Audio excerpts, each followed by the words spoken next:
gadis seksi ini sedang asik menari di sebuah pesta. Namun, yang tidak dia sangka adalah setelah pesta selesai, saat dia di perjalanan pulang dengan putrinya, tiba-tiba, beberapa berandalan menghalangi jalan mereka, dan tergiur melihat tubuh Tina yang seksi. Akhirnya, dia ditangkap dan diseret ke dalam rumah. Karena Tina terus berteriak, berandalan itu menjadi lebih bersemangat. Putri Tina ingin menolong ibunya, tapi ia dikunci di ruangan gelap, dan hanya bisa melihat ibunya diperkosa. Anak itu tak kuat melihat apa yang terjadi. Para berandalan itu bergiliran, satu persatu, masuk tanpa izin di tubuh Tina selama berjam-jam. Setelah melampiaskan hasrat, berandalan itu pergi dengan membanting pintu. Putri Tina segera pergi mencari bantuan.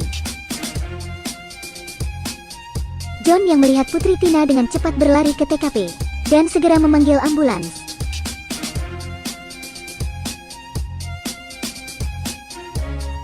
John yang memeriksa TKP, menemukan sebuah petunjuk.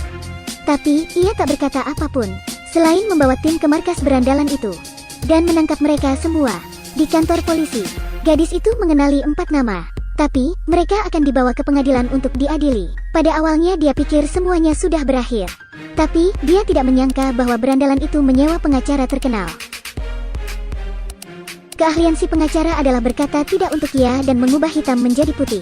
Masalah yang mereka hadapi, meskipun Tina pergi ke pengadilan untuk bersaksi, dan ditambah kesaksian John, mereka semua dihentikan oleh pengacara menggunakan falsi.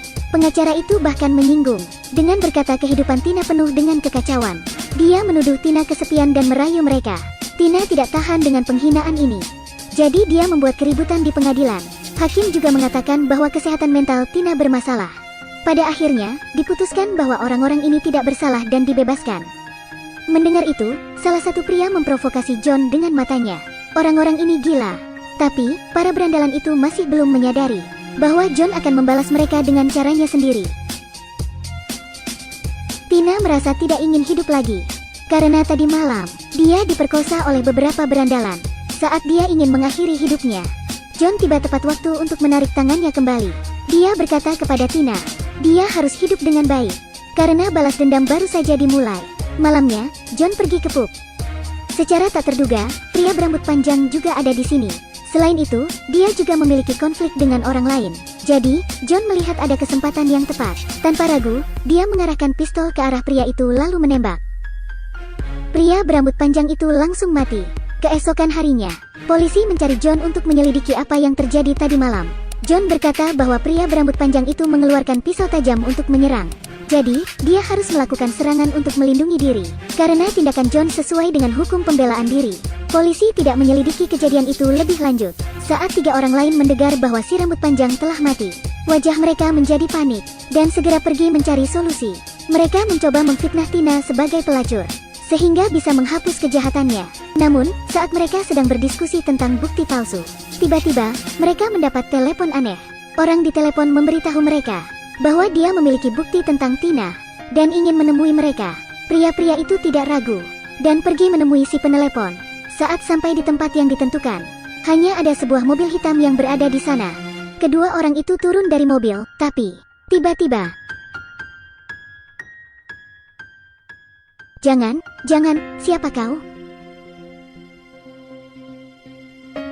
Kau berandalan. Semuanya harus berakhir di sini.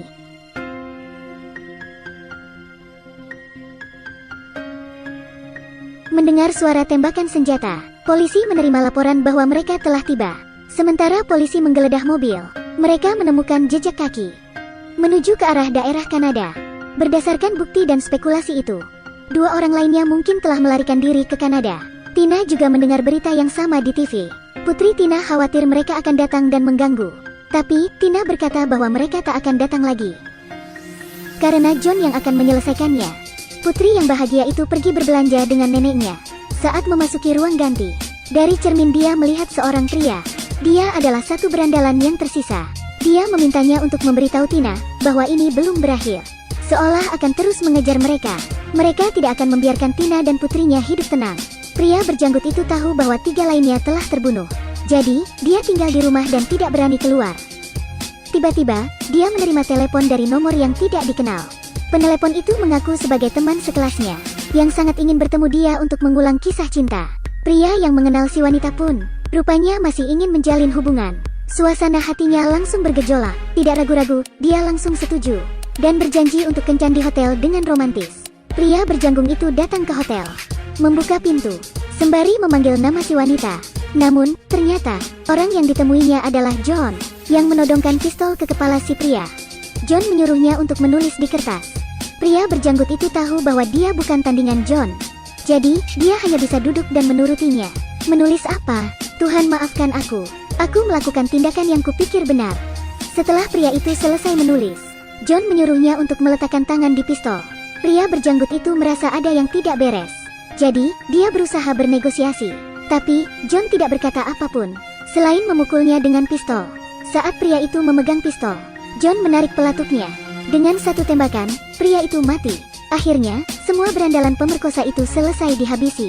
Di sisi lain, Tina dan putrinya juga bersiap meninggalkan kota. Sebelum pergi, mereka mendatangi John dan berkata selamat tinggal. John berkata, tak semua hal terjadi seperti keinginan kita. Tapi, kita harus bisa menghadapinya dengan tenang. Dia berharap Tina dan anak perempuannya dapat memulai hidup baru dengan lebih optimis. John berbalik dan melambaikan tangan kepada mereka.